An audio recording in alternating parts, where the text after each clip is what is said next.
Hello, my name is Ewan, also known as MMMEDIA, and this is my 1975 Audi AT project car. In the early 1970s, Audi was at a turning point. The company still known as Auto Union was ready to step onto the on-world stage, and a car that helped them do it was the Audi AT. Introduced in 1972, the Audi AT, internally known as the B1, marked a new era for the brand. Built in Ingolstadt, Germany, it was designed as a compact executive car, practical and distinctly German. Inside the AT, the interior was clean, functional. The dashboard was clear and uncluttered, built with robust materials that stood the test of the time. Audi focused on space and efficiency, managing to take the compact car feel roomy and comfortable. It was offered as a two-door or a four-door saloon. Underneath, it rode Volkswagen Group's new B1 platform, the same foundation used for the very later first Volkswagen Passat. The AT's influence stretched far beyond its own production run. It directly inspired the Volkswagen Passat and later paved the way for future Audi models such as the Audi 100 and the Audi 90.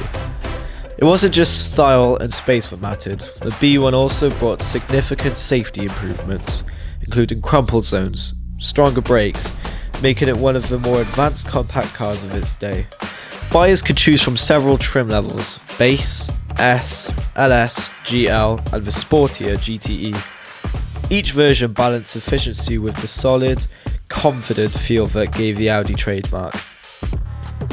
By 1975, the Audi had matured. It wasn't a full redesign, but a refinement. A mid-cycle update that refined build quality and style, added better corrosion protection, and featured subtle updates to the trim and design. By the time production ended in 1978, the Audi AT B1 had earned its reputation. Well built, economical, agile, high quality, and popular. It set the foundation for decades and decades of Audi success, and it proved that sophistication could come in a small, boxy package. The model I have is a 1975 Audi AT LS, and it's in the factory gold colour. It will need resprayed, but as you can see in these clips, you can see me applying rust killer, angle grinding all the rust off, and just prepping it for future paint. However, this isn't no ordinary standard 1975 Audi AT. Me and my dad are going to modify this in a way that it keeps its unique, elegant design, but also has a few new fancier looks that makes the car stand out a bit more. Those modifications consist of a full air ride kit, so I can allow the suspension to go up and down and set it to whichever ride height I'd like. And instead of having the standard Audi AT wheels from the 70s, which I'm not sure if you can buy in certain markets, but a lot of the parts are like really hard to get hold of due to its age. But me and my dad are going to put on, and we've bought some late 1990s very classic modern Porsche teledial wheels off, I believe, the Porsche 944, and these wheels truly make the car stand out. So far I've polished the lip of the wheel. I'm going to give it a mirror polish look, and I'm going to make the inside teledial like a pearlescent white, or like a matte sort of white, and it should look very tidy as soon as the cars sort of come together. The Audi AT was never a flashy car. It was simple, elegant, and cleverly built. However, me and my dad have put a twist on it and decided to go for a more show car look to bridge a gap between the two generations of modified cars. Building a car like this will have its ups and downs due to, well, one of the main key factors of it is environmental factors.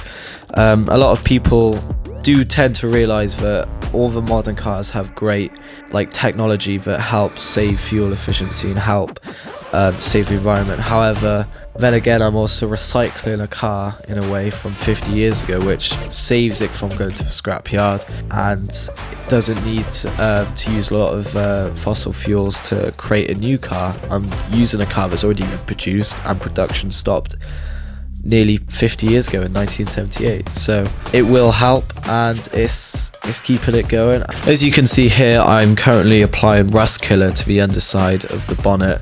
The car is in pretty good condition. Considering it's 50 years old, there's not a lot of rust on it. There is a couple patches. It wasn't just about restoring paint and bodywork. It was about rebuilding a connection between two generations. By working alongside my dad, I'll be able to learn different key skills whilst also building a whole car. Working alongside my dad will be able to teach me not only how to build a car, but key skills, patience. It's taught me to show what craftsmanship really means. It shows that good work takes time, and the pride doesn't come in all the shiny work. It's the journey that you take it on. It's a bridge between past and present, a son that's learning, a dad that's remembering, and together creating unforgettable memories. Together we would have built something far more than a car. We will have created a journey, and a journey that will be unforgettable. We will also build a story that hopefully lasts longer than the standard engine. Can you tell the story about how we managed to get the Audi? Well, the story goes, the car was owned by my friend, but prior to that it was owned by somebody who worked for Volkswagen, who tracked all the necessary bits from all over Europe, which took him a number of years and a lot of money. My friend then bought it, and then life got in the way, and he wanted to sell it, but he wanted to see it finished. So he said, well, you can have it, but as long as I can have, a go in it once it's finished. My favourite part about that, I think it's the fact that early Audis were built properly. I mean, compared to most vehicles of that vintage, it was well advanced, and well more advanced than most other vehicles. Shows such as Top Gear has made viewers decide old rare cars simply because of the looks and the way it drives. Do you agree with Jeremy Clarkson? Well, yeah, to a point. Every car is different. Jeremy Clarkson, he says he will never drive an electric car. Do you agree with Jeremy Clarkson? I agree. I think, if I'm honest, electric car has a place, but not what they think.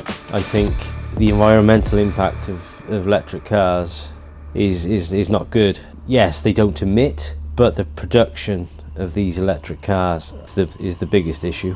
Whereas an older vehicle will, well, for instance, this Audi 80, it's of an age, and lots of cars have since come and gone in the time this was produced. That's what I think of that. When the Audi is finished, how long do you reckon it will last on the roads? It depends how good a driver you are.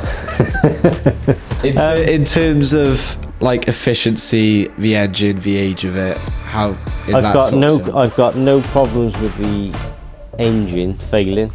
Corrosion wise, yes, it's an old vehicle. It's not going to withstand as good as some newer vehicles, but saying that, most modern vehicles now, there is getting less and less body protection to the vehicles now. I'm seeing new cars corroding already, so it'll last as long as it lasts, and it depends how well you look after it. So, do you think rebuilding a 50-year-old car is better fitting the environment and better than buying a new car? In one word, yes. It's the perfect example of recycling. Yes, it may not be as clean, but it's far more environmentally friendly than anything brand new. So, yeah, I think it's perfect.